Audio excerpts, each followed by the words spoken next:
And we are out of here. It'll be fun. I think this whatever this thing is called should be Road Rage with Noe, or Road Rage with Noe and Morgan, hopefully. So this is going to be the test, the first ever video test. And as we continue with this, we're gonna wait for this very hot, sexy Civic driver over here. This is kind of awkward. I didn't notice how awkward this video already is, and it's only a minute in. So first thing to talk about, I think I can talk about my day, if it is okay. I did absolutely nothing. It was very boring, as per usual. I also get off around 4, which is very different than most people, and I think most of my coworkers don't like the fact that I get off so early, but f*** them. I start off early as well. I don't just get off early. So just like in the morning, I see the sun coming up, and it's actually very pretty. When I get off of work, it's the same thing where I can see it, the skyline. I don't know what to call it really. I guess it's the horizon. It's pretty. It's like colors, orange and pink and blue and a whole bunch of different colors, I guess. Yeah, what are a couple of things that I can talk about that might be interesting? I guess I can talk about this car specifically. This is my pretty Ferrari. It is red. It likes to go pretty slow because that's just the type of driver I am. I like to piss off people because why not? And like this jack over here, I'm gonna go a little bit faster and then brake just to get in front of him. And then after that, we're gonna go ahead and turn because we're gonna go home. Oh, I'm assuming I'm gonna get home in 30 minutes. So then I would have 2 hours to do something. I'm hoping I go to the gym,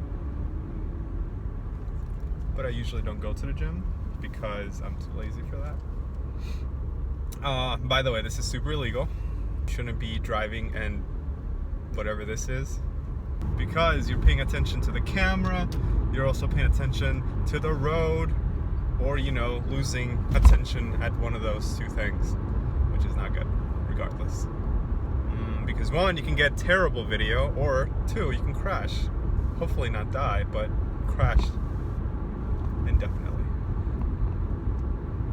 And it's depressing because it's obnoxious freaking traffic. Like, I am going maybe 40, actually this is not that bad, I'm going 40 miles per hour. But normally, if you get off of work around 5 p.m. Or sometimes even 6, you have traffic where you're going 10 miles per hour on I-55 specifically, going to Chicago. It's just not, it's not fun. It's not fun. Let me tell you something, it's not fun at all. But you know what is fun? Racing. No, it's not. Don't race. What's another thing I can talk about? I guess I should stop saying that and just talk about something. But I do know a lot of things about personal finance, but I don't want to talk about that. I think that's too boring. People don't want to talk about money. They want to talk about what they can do with money. So let's talk about that. So recently, I guess in August, which was 3 months ago, is when I bought this little beauty. And so I financed it, and I was like, hey, it would be a great thing to try to put it on Toro or something like that, where I could rent out my car, and I did. And so the funny thing about it is that in the next couple of hours after posting this car, I get a request. I'm like, oh, sweet, my car is gonna be used or whatever, and I'm gonna get money for it. So it's booked for a whole week. So I did it. Thankfully I had my coworker help me get to work the next day, and this was actually the day before Thanksgiving, I believe. But anyway, and so I had the car rented for a whole week. I got it back.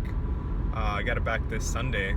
It was fine. The person was really good. I had no problems with it. I did lose my credit card, but that's because I was being really dumb. I'm terrible in the morning.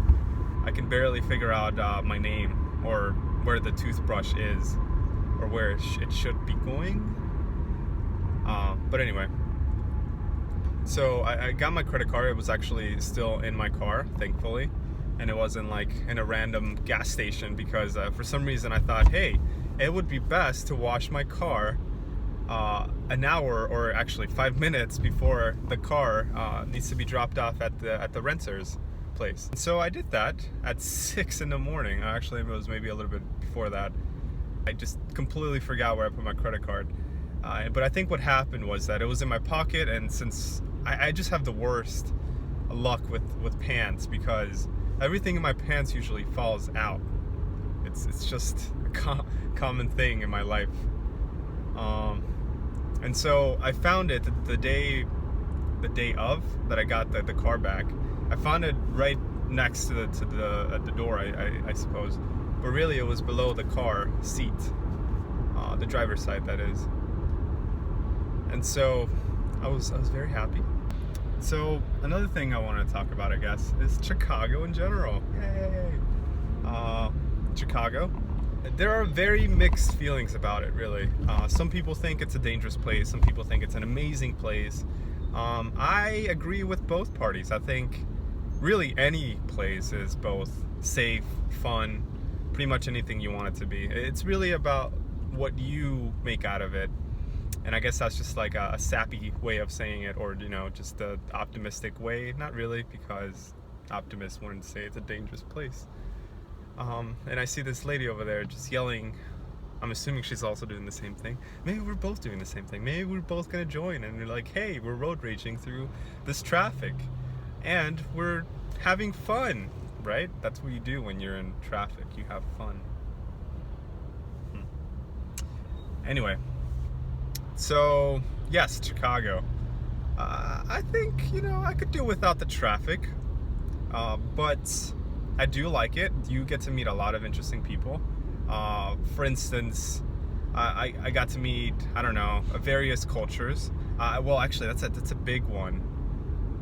The reason why I say that is because there in Chicago you can find different pockets of neighborhoods where you have different types of not just ethnicities but also nationalities. For example, you have Chinatown being the main example for everything, really. You find this in big cities around the world, pretty much. Maybe just the US, I don't know. I'm terrible. But here in Chicago, you have a specific location for a specific population. I don't necessarily know if they're all Chinese. I doubt it. I've seen some white people there, you know, so we'll just say it's not. But really, though, if you are interested in living somewhere around there, yes, you can. There's no reason why you can't. People aren't like that, I hope. There are a couple of areas where it gets it's a bit iffy.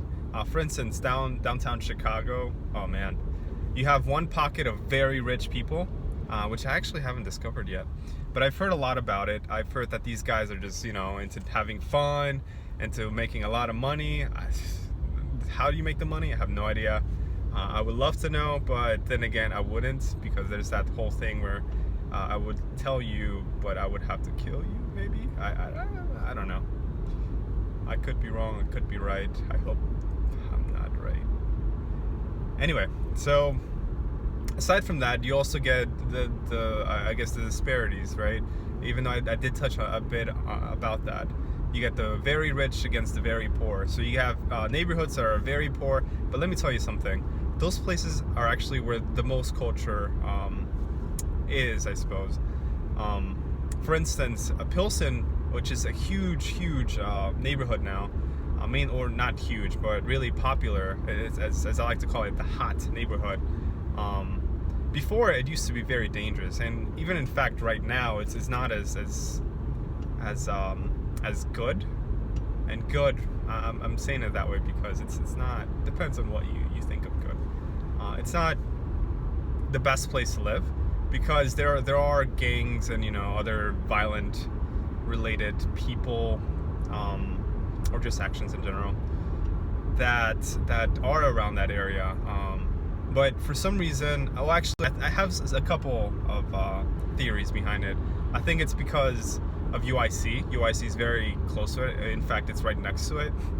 And because of that, I feel like there were a lot of influence between that, you know, seeing, hey, there's a lot of culture around this university, which, you know, universities tend to do this a lot. For instance, U of Chicago is a big one. Being a prestigious university has influenced a lot of the neighborhood around it, to become gentrified or just really rich in general. I recommend you guys check out these different pockets. For instance, as I mentioned before, Pilsen. You can't go back in time to see how it looked before, but you can definitely Google it. You know, that's always a great option. There's that. There's also the very rich, as I mentioned before. You can go to downtown Chicago to check those rich pockets, as I like to say. And that's actually a really good pun. Pockets, rich pockets. But what I meant by pockets is neighborhood. You get it. And then you have Chicago. You can go check that out as well. I've actually been to Yale. It's the same thing. Yale is not around the best neighborhood in the world, but because Yale is there, they've influenced a lot of the neighborhood around them to become gentrified and better looking, I dare say. I don't know what to call that, but it's beautiful. But yeah, it's very cool how neighborhoods work and other influences of neighborhoods. Or yeah. So yeah, it could be people, it could be organizations, it could be various things that influence a neighborhood from changing and becoming gentrified or becoming non-gentrified, you know? I have noticed a couple things about Chicago though that really stick out to me. And it's when gentrification does happen, you have displacement of people that used to live there. And I think that's very important. For example, there were a lot of people in Pilsen, you know, I suppose they were in poverty, some of them were not, you know, you have the different types of people living in specific locations for whatever reason. So there were people, as I mentioned, before the gentrification, obviously. And so these people had to move either where the rent is, how do I place this? Equivalent to what it used to be, because what happens with gentrification is the rents start increasing, especially in Chicago. Oh man, they increase like crazy. So for instance, before I used to actually live in Pilsen, we used to be paying around $600 a month. Now rent in Pilsen is pretty close. Oh yeah, by the way, that was a 2-bedroom. And so this was what, 2012 maybe? A little bit before that, 2010? Yeah, let's go with 2010. I used to live in Pilsen in 2010, or maybe a little bit before that as well. I don't remember. And yeah, it was beautiful. Not super beautiful as it is now, but it was definitely cheaper. Where we had, you know, Mexican-related stores as well as food, but now we have 5-star restaurants, Michelin stars, whatever you want to call them, and it's amazing how things change so drastically, and it could be for the better or it could be for the worse, and really I think it's both. For the better, you know, it's a safer neighborhood, that's great. The bad side of it is that the people that used to live there don't necessarily live there anymore. I mean, I'm assuming some of them still do, but the majority probably don't. And that's just how gentrification works, you know. You have people, they come in, some people leave, etc. But usually the rent goes up. So yeah, I think I kind of went away from what I was gonna say about the rent. But before it used to be $600. Now I doubt you can get an apartment there for $600. And if you are, it's probably super tiny or an Airbnb. So I mean, $600 per month. And for a 2-bedroom, I'm pretty sure you're looking at maybe $1,200. And that's pretty much double the price at that point. So I don't know. I think people should really reconsider about this sort of thing. I'm not saying that it's bad, as I mentioned before. It's good in some ways, but it would be nice to have some sort of solutions for the people that lived there before. But anyway, I digress. But yeah, Chicago, great place to go. I think, and that's another thing too, I think that you should definitely check out different areas, not just Chicago. If you're interested in other things, go for it. If you're not interested in other things, you should still give it a try. Maybe you haven't given it a try, that is. Oh man, so pretty. I wish you guys could see. I can describe it to the best of my abilities. So I don't know if most of you guys know this, but Chicago has a lot of smog, I like to say. But this is actually really pretty. So you have the highest point, and I'm terrible with that sort of thing. But the highest point, you can see it's kind of bluish grayish, I guess. Blue grayish. I don't know if that's a word. I'm making up stuff maybe. And then you have kind of like a lighter that, or bright white version of that. So it's white blue, or I don't know what to call that. And then below that it's more of an orange color. And then below that is more of a pinkish color. And then even below that it goes back to blue. It's really pretty, but that's as best as I can describe it. So yeah, I'm actually almost home. So I think I will end it at that, because I have absolutely nothing else to talk about, and I think I already talked about enough BS where I can leave it off at this point. And I actually even got to almost 30 minutes, so hey, I'm proud of that, because I didn't think I could do that. I still feel like it's very awkward, but I also feel like it's a normal conversation, which I am very awkward at anyway. So yeah. Bye.